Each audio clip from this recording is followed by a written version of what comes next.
Hi, I'm Becky Cole, and today I'm going to be exploring the pregnant mare urine, or PMU industry.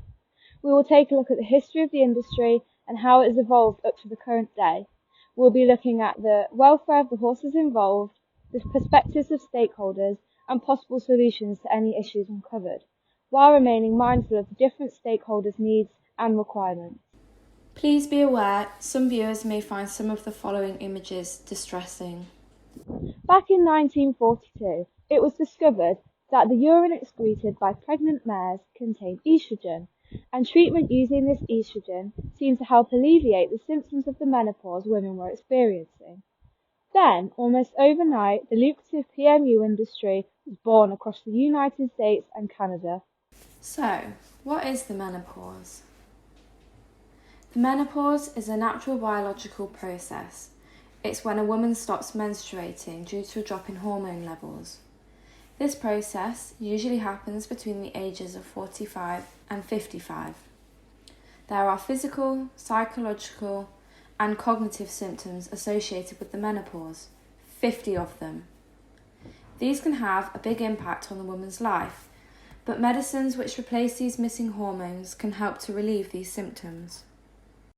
According to the NHS website, hormone replacement therapy, abbreviated to HRT, is a quote, safe and effective treatment for most going through the menopause, and the benefits outweigh the risks which are deemed small.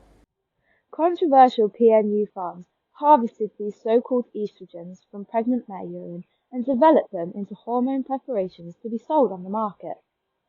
Pfizer is the pharmaceutical company that owns all PMU farms, and they are all contracted to them. These companies make billions in sales, profiting from harvested estrogens. Around the time of the 1960s and 70s, animal rights activists protested the welfare of the horses used to harvest these estrogens. Nutrition, exercise, barn cleanliness, the collection devices used, and the amount of foals sent to slaughter were the main issues raised, and as a result the industry was investigated, leading to conditions which improved the welfare of the horses. In the 1990s, a handbook to set care guidelines for farmers was produced after investigations by Canadian and US vets and animal welfare professionals. 1995 saw the creation of the North American Equine Ranch Council, which assisted PMU farmers with selling foals as riding horses rather than killing them, and provided education on horse welfare. But the storm wasn't over for PMU farmers. Premarin, a form of HRT drug, was halted by the federal government in 2002 after a study of more than 16,000 women using the drug revealed that it raises a woman's risk of having a stroke by 41%, her risk of a heart attack by 29%, and her risk of developing breast cancer by 26%. A further study found the drug only alleviated one symptom, and that was hot flushes. Following these revelations, and astonishingly, with a simple name change to Prempo, it was back on the market and sales soared once more, despite the detrimental side effects. Research into herbal alternatives and the impact of this, and things like lifestyle changes, such as a low-fat vegetarian diet, which all help alleviate menopause symptoms, has done nothing to reduce its use. Despite the controversy, the industry remains today. There are 600 farms across the USA and Canada, with the majority of pregnant mares farmed in the USA. It's estimated at 75,000 mares in the USA and 1,300 mares in Canada. There's also a reported 90,000 mares in China. The industry is a profitable source of income for Pfizer, netting them around $1 billion a year. The majority of the money is reinvested and goes on marketing HRT and paying off lawsuits related to individuals who have become ill or even died from taking HRT. Welfare advocates still encourage women to boycott the industry and consider an alternative form of HRT due to their welfare concerns. PMU horses are housed in coop factory farms, spending the majority of their 11 to 12-month gestation period up in small boxes, 24 hours of the day. The horse is forced to stand for 6 months of this pregnancy. For horses weighing less than 900 pounds and under 14 hands, the stall measures 3.5 feet in width, and 5 feet for those exceeding 1,700 pounds and over 17 hands. On average, stall roofs are 2 metres high. This would mean a 17-hand horse has less than 30 centimetres between the withers and the roof, massively restricting their natural head movement. If a horse rears in the stall, their head will make contact with the roof, causing injury. Despite the BHS stating that there should be a minimum clear space of the eaves of 60 to 90 centimetres, or 2 to 3 feet above the ears of the horse in its natural standing position, the stalls do not reflect this. The size of the stall means the horse isn't able to take a step in any direction, nor can they perform rest behaviours such as lying down comfortably or laying fully recumbent to engage in REM sleep. This goes against the recommendations for PMU horses, which state they should be able to perform all rest behaviours at a minimum. Kentucky Equine Research found horses require 30 to 60 minutes of recumbent REM sleep a day in order to maintain optimal health. A study found 50% of mares housed in similar conditions to PMU mares did not lie fully recumbent at all in a 6-month period. Horses were so exhausted they were observed dropping to their knees. A veterinary manual states, pregnant mares need adequate daily exercise in a paddock or pasture. The BHS recommends 4 to 8 hours of turnout a day on 1 to 1.5 acres of land per horse. Sufficient exercise is required if this is not available. Lack of locomotion means that many mares become lame and consequently are sent to slaughter. Hoops and Johnson noted a compensatory increase in locomotion when horses were released from stall confinement, showing a response to exercise deprivation. Horses through evolution adapted to living in vast green spaces, moving slowly across land as they graze up to 30 kilometres a day, seeking out food and water. Lack of exercise increases the risk of obesity. Limited movement can also lead to conditions such as laminitis and colic. The horse's mental well-being is also reliant on the innate will to move around. Undesirable and stereotypic behaviours increase as the horse develops strategies to cope with the restricted movement in a suboptimal environment. Herd turnout is recommended every day to allow horses to perform innate social behaviours in their natural environment. The nature of the stall means that horses are unable to touch one another, thus cannot perform these behaviours, since they are separated by walls and their heads are tied down.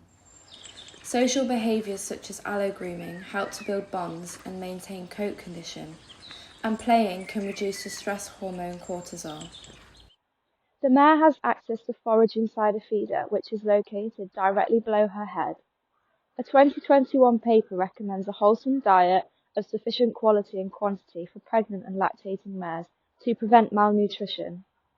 The Manitoba government state on their website that forage rations aim to get mares online through the production period in a healthy, sound condition, produce adequate volumes of high-quality urine, and produce a healthy, vigorous foal.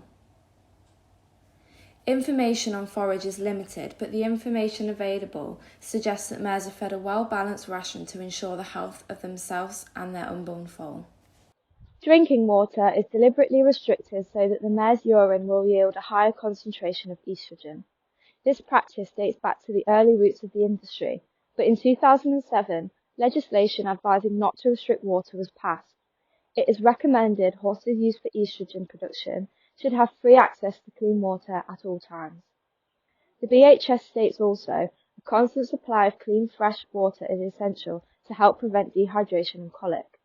Unfortunately, the Humane Society of the United States reported that pharmaceutical companies were refusing to allow humane organisations to inspect farms to verify the legislation was being followed. 24/7, mares are connected to a device which collects their urine. The industry calls it a UCD. The rubber device covers the vulva, collecting urine which flows through a hose and into a container. The device chafes the horse and causes inflammation and open injuries. The horse is subjected to severe pain and bone changes have even been reported. Undercover investigations revealed mares had overgrown hoofs and were covered in hind sauce due to the collection device. Mares are re-impregnated as soon as possible. The cycle then repeats and can last up to 12 years. On average, a horse can live for 25 to 30 years. PMU horses spend around half of their lives confined to factory farms. That's if the associated health complications don't shorten it. There are reports that abrupt separation of foals from their mothers, which evokes the mother's innate behaviour to protect the foal, results in abuse of the mare, with reports of whipping and the use of cattle prods. There are approximately 75,000 foals born each year as a byproduct of the PMU industry. After just 4 months, the foals are taken from their mothers. But where do they go? Well, some fillies replace their mothers when they are old enough to reproduce, at 18 months old, but a study found reports that in a single year, a quarter of foals kept on a farm in western Manitoba died of starvation or exposure. The foals that do not replace their mothers are usually fattened up and taken to auctions. Meat dealers buy the foals and therefore most end up slaughtered. A handful of retired mares are adopted, but the majority are also sent to their death. The industry risks losing its social licence to operate. The 4 key principles underwriting their social licence to operate are not met. Legitimacy. None of the farmed horses' 5 freedoms are met. There is a total lack of regard for the health and well-being of the horses. Trust. Welfare inspections are refused by the farms, which operate behind closed doors. Transparency. Ranchers are expected to follow the recommended code of practice for the care and handling of PMU horses, but adherence to these guidelines is not policed or enforced. Communication. Following wide publicity on the health risks of Pfizer's Premarin, the company simply changed the name to Prempo in order to profit from the dangerous drug once more, with little regard for the women's health. I'm Carl and I own the biggest pharmaceutical company in Texas. Our main source of profit is the sale of HRT, and to be quite honest, the market is huge. Well, that would be estrogen. It comes from pregnant horse urine, and I have contacts with farms all across the country, and they produce it, and then that HRT comes to me. Look, the horses have shelter, they're fed, they're watered, the pals are right next to them, they're looked after as well as they need to be.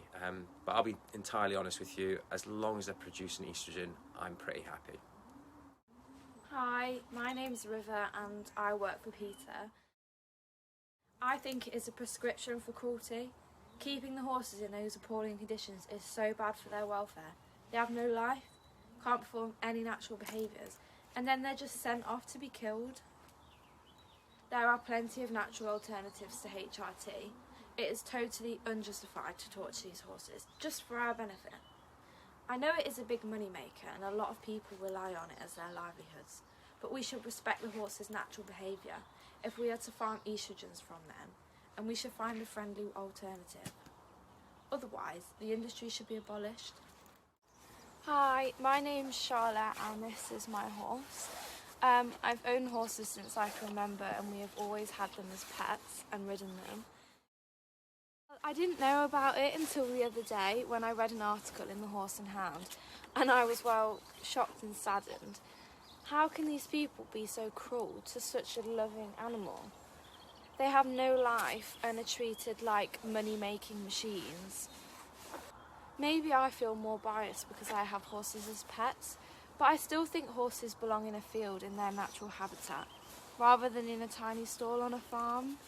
Hi, my name's Dawn. I take HRT to help with my menopausal symptoms. It's bad for the horses and it does make me feel guilty, but it has improved my symptoms and I don't know what I would do without it. Yes, I have, and it would be better for all of the horses if we did use it. I feel bad for the people who rely on it for their livelihood. I want what's best for everybody, but that is very difficult. A strategy for change which is gathering momentum is to educate healthcare professionals and women that HRT from horses is not the only remedy for menopausal symptoms. There are several plant-derived synthetic estrogens which are safer and anecdotally better for some women. Human behaviour change from women can also aid symptoms. Over the Bloody Moon is an online community which relays menopause research to women and provides information on behaviour changes like mindfulness, nutrition, and exercise.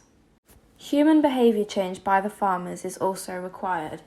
It is unfair to disregard that PMU is their livelihood. Perhaps they could be educated on the welfare concerns, and solid laws and regulations could be put in place to police this. Pharmaceutical companies could reinvest profits into their suppliers to help fund these changes, which in turn could increase yield. For example, purchasing welfare-friendly PMU devices which have already been designed. Companies could experience significant demand for synthetic alternatives if there was more awareness of them. They could transfer over from horse estrogen to synthetic estrogen over time, while educating their customers that they acknowledge the issue and are working hard to change it. This improves their social license to operate. This solution considers all the stakeholders and their interests.